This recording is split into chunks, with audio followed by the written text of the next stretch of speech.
अस्सलाम वालेकुम। पाकिस्तान में दो किस्म के सैलाबों का हम सामना कर रहे हैं। एक कुदरती आफत जिसमें गैर मामूली बारिशें हो गई हैं और उससे जो पानी की सतह हम वो हो गया है और उससे तकरीबन 3 करोड़ लोग बेघर हो गए हैं पूरे पाकिस्तान में। और 1,000 से ज़्यादा लोग उनकी अमवात हो गई है। जो इंफ्रास्ट्रक्चर तबाह हो गया है उसका तो अभी जब पानी बैठ जाएगा, जब हमें उसके फिगर्स आएंगे तो हमें पता चलेगा कि कितना नुकसान हुआ है इस पूरे सैलाब से। दूसरा सैलाब जो है वो महंगाई का सैलाब है, जिसका भी पाकिस्तानी अवाम को सामना करना पड़ रहा है।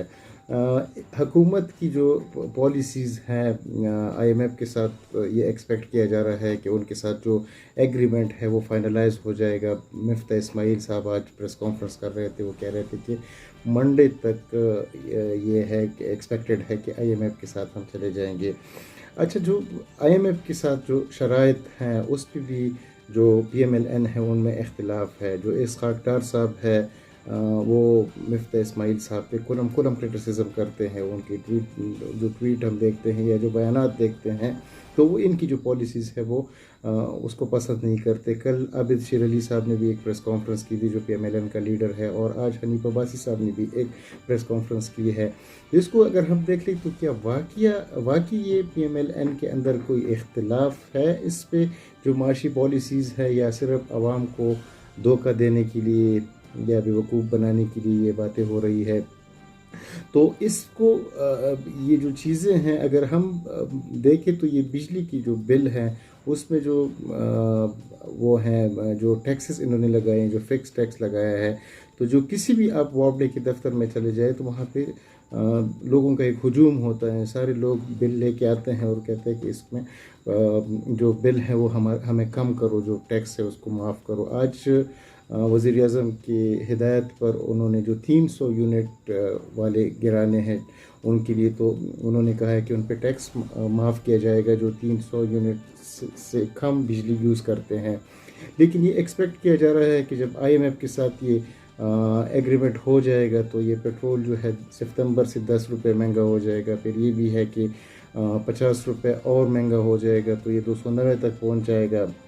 और डॉलर की जो कीमत है वो भी जो हुकूमत की इख्तिलाफ की ख़बरें आना शुरू हो गई हैं, जो पॉलिटिकल इंस्टेबिलिटी भी मुल्क में हो गई है, तो उसकी वजह से जो डॉलर की कीमत है वो भी इंक्रीज़ हो रहा है। और डॉलर जो है आज 10 रुपये महंगा है। जो इंटर बैंक के रेट है 221 इंटर बैंक के रेट है, तो वो 10 रुपये प्राइवेट जो ओपन मार्केट है उसमें वो मिल रहा है। तो एक अजीब सी कैफियत है इस जो माशी प्रोग्राम है, इसमें यह है कि लोगों की दस्तरस से वो चीज़ें निकल रही है। एक महंगाई का एक सैलाब है, बहुत मुश्किल वो है। मैं जब आप आवाम में जाते हैं तो आपको पता लग जाता है कि लोग कितने मुश्किल में हैं। आज हनीफ अब्बासी साहब ने भी अपने प्रेस कॉन्फ्रेंस में यही बात की है कि मेरा जो ड्राइवर है उसका, वो छोटी सी उसकी फैमिली है, लेकिन उसकी बिजली का बिल 16,000 रुपये आया है। अब अगर एक बंदा 20,000 रुपये में ड्राइवरी करता है तो उसको 16,000 रुपये का बिल दिया जाता है, तो अपनी दूसरी चीज़ें कहाँ से ख़रीदेंगे? इसी तरह जो स्टेटिस्टिक वो है ब्यूरो ऑफ स्टेटिस्टिक की इस हफ्ते की जो वो है फिगर्स हैं, उसमें जो महंगाई है वो 44% से ज़्यादा महंगाई आ गई है। तो एक तो ये सैलाब है, और इसमें भी जो डिवीज़न है वो बरकरार है। आज भी जो वो है सूबाई हुकूमत पख्तूनख्वा की और जो मरकज़ी हुकूमत है उन सूबाई हुकूमत खैबर पख्तूनख्वा की, उन्होंने भी एक ख़त लिखा है कि जो सरप्लस बजट होगा वो हम वापस नहीं करेंगे। दूसरा सैलाब जो है वो कुदरती आफात है। हो सकता है अल्लाह ताला हमसे नाराज़ हो, तो उसमें जो है वो तकरीबन जो एक्सपेक्ट किया जा रहा है कि तकरीबन 30 मिलियन, जो 3 करोड़ लोग वो हो जाते हैं, बन जाते हैं, वो इसमें बेघर हैं। और तकरीबन 5-6 लाख घर जो डैमेज हैं, और 1,000 से ज़्यादा अमवात हो गई हैं। और ये पानी अभी खड़ा है, जब पानी बैठ जाएगा, पानी निकल जाएगा, तो उसके बाद हमें सही नुकसानात का अंदाज़ा लगना शुरू हो जाएगा कि इससे कितना नुकसान हुआ है। अच्छा, इसके लिए जो ابھی ریلیف کی جو ایکٹیویٹیز ہو رہی ہیں تو اس میں حکومت کا ہمیں نام و نشان کہیں نظر نہیں آتا. بلوچستان میں ہم نے دیکھا ہے کہ وہاں پہ جو انتظامیہ ہے وہ بہت سی لوگوں تک ابھی تک نہیں پہنچی ہے. آج وزیر اعظم شہباز شریف صاحب خود ہیلی کاپٹر میں سکر گئے تھے اور وہاں پہ وہ ریلیف کی چیزیں تقسیم کر رہی تھی. تو اس کا مقصد یہ ہے کہ آپ کی جو گراؤنڈ پہ جو ایڈمنسٹریشن ہے وہ صحیح کام نہیں کر رہی ہے. مطلب یہ وزیر اعظم کا کیا کام ہے کہ وہ لوگوں کے کو ریلیف کی ایکٹیویٹیز ہے اس میں جائیں. وہ تو یہاں سے بیٹھ کے اس کو مانیٹر بھی کر سکتا ہے اگر ہم لاجیکلی اس کو دیکھ لیں, کیونکہ یہ کام تو جو لوکل جو انتظامیہ ہے, جو ڈی سی او کے جو سٹاف ہے وہ ان کا کام ہوتا ہے. لیکن پاکستان میں یہ کام بھی وزیر اعظم کو کرنا پڑتا ہے, جو کہ ایک عجیب سا لگا ہے. آج وہ خود ہیلی کاپٹر سے وہ لوگوں کو ریلیف کا سامان دے رہے تھے. بہرحال یہ تو ہو سکتا ہے کہ وہ اپنے سافٹ امیج بنانے کے لیے, ایک پولیٹیکل وہ کرنے کے لیے انہوں نے یہ کام کیا ہو. لیکن یہ ہے کہ ایک کوآرڈینیشنز نہیں ہے بہت زیادہ صوبائی حکومتوں کے درمیان, ایف ٹی ایم اے اور پی ڈی ایم اے, ان کے درمیان بھی کوئی لائزان نظر نہیں آ رہا ہے. اور جو ریسکیو کا کام ہے وہ اس طرح نہیں ہو رہا ہے جس طرح پچھلے بھی ہم نے آفات دیکھے ہیں. 2005 کا زلزلہ بھی دیکھا تھا, 2010 میں بھی جو سیلاب آیا تھا اس میں بھی ہم نے رسپانس دیکھا تھا.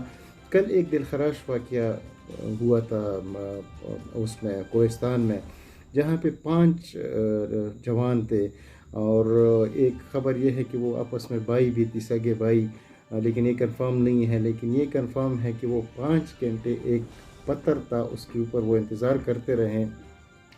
اور آج ان کی جو تصویر ہے وہ بہت زیادہ سوشل میڈیا اور میڈیا پہ وائرل بھی ہو گئی ہے کہ وہ 5 گھنٹے تک انتظار کرتا رہا اور ہماری جو کوئی بھی ادارہ ان کی مدد کے لیے نہیں آیا, اور 5 گھنٹے کے بعد وہ سیلاب میں بہہ گئے.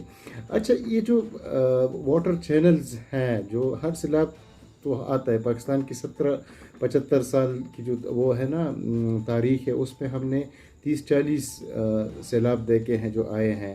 اور پانی کا چینلز بھی وہی ہے, اسی پہاڑوں سے پانی آتا ہے اور وہیں جو وہ ہیں دریائیں ہیں انہی میں سے پانی جاتا ہے. تو 30 سال میں, پچھلے 30 سال میں اگر ہم ڈیم نہ بھی بنائے تو ان کو سٹور کرنے کا کوئی طریقہ تو ہو سکتا ہے, اس پانی کو سٹور کرنے کا. لیکن لگ یہ رہا ہے کہ جو عوام ہے وہ جو یہ حکمران ہے وہ ان کی پریورٹی نہیں ہے. عوام کو صرف زندہ باد, مرد آباد اور ووٹ کے لیے استعمال کیا جاتا ہے, اور جب ان کی پہ مصیبت آ جاتی ہیں تو حکومت پھر غائب ہوتی ہے. اسی طرح آج جو کالام میں جو بلڈنگز تھے, جو ہم اس کی فوٹیجز دیکھ رہے تھے, جو ایک ہنی مون ہوٹل کے نام سے ایک ہوٹل تھا, تو وہ اتنا بڑا بلڈنگ تھا جس میں ایک بندے نے وہ کیا تھا کہ اس میں 100 سے زیادہ کمرے تھے. جو 100 سے زیادہ کمرے والا ہوٹل, اور وہ دریائے سوات کے بالکل کنارے پہ بن رہا تھا, تو اس وقت حکومت نے اس غیر قانونی کنسٹرکشن کو کیوں منع نہیں کیا تھا. اب اگر ہم دیکھ لیں تو یہ پانی کو پریزرو ہم کر سکتے ہیں, اس واٹر کو ہم چینلائز کر سکتے ہیں.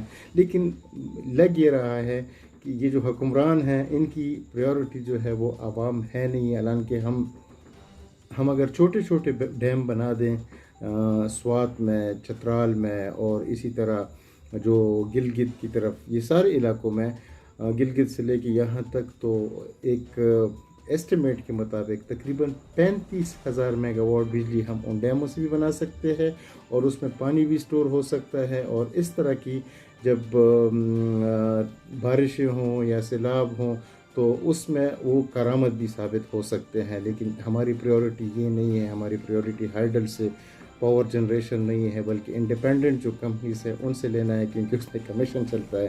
تو مسئلہ یہی ہے کہ یہ تو ابھی ریلیف کا کام ہے. جب ریہیبلیٹیشن کا کام شروع ہوگا تو پاکستان کی جو اکانومی ہے وہ آلریڈی ہم ایک ورس سچویشن کا سامنا کرنا پڑ رہے ہیں, اور یہ ہو سکتا ہے مستقبل میں ہمیں یہ ریہیبلیٹیشن کا کام بھی بہت مشکل سے کرنا پڑے.